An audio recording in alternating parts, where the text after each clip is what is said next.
Somebody help me. I'm trapped in the internet, and I have to do nothing but solve physics equations. I'm just kidding. Ha ha ha.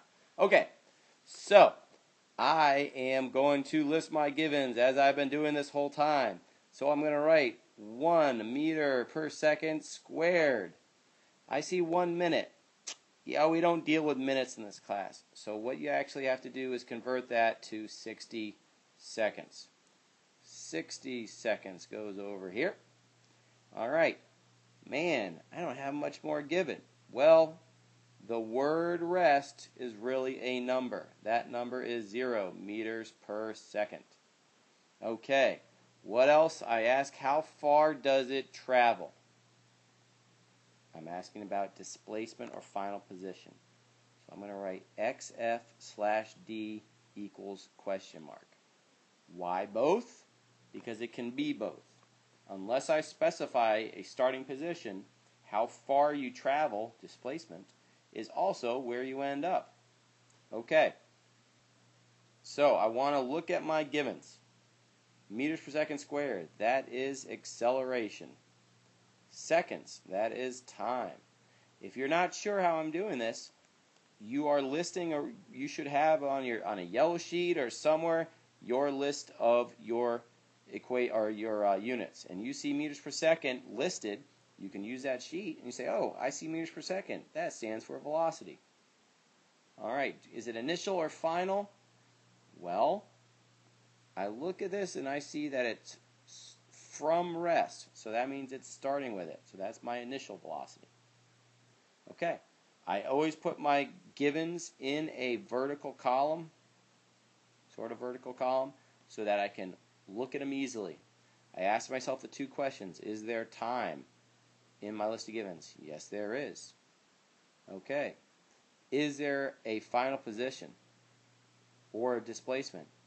Even if it's unknown, yes, there is. Okay, since there's time, the VF squared formula is not useful. VF squared is not going to be useful. Since there is final position or displacement, the first equation that doesn't have one of those is not useful either. So the only thing we're going to use is the big ugly. Ta-da! All right, so, but Mr. Spudik, we don't have initial position. You're right, we don't.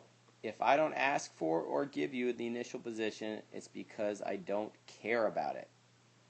It's 0. We're starting somewhere that I don't care about. And that makes it easier to say that where we end up and how far we travel is the same distance. So this is 0. 99% of the time, your initial position is going to be 0. Initial velocity is 0. If that's 0, anything times 0 is 0. So the whole thing is gone.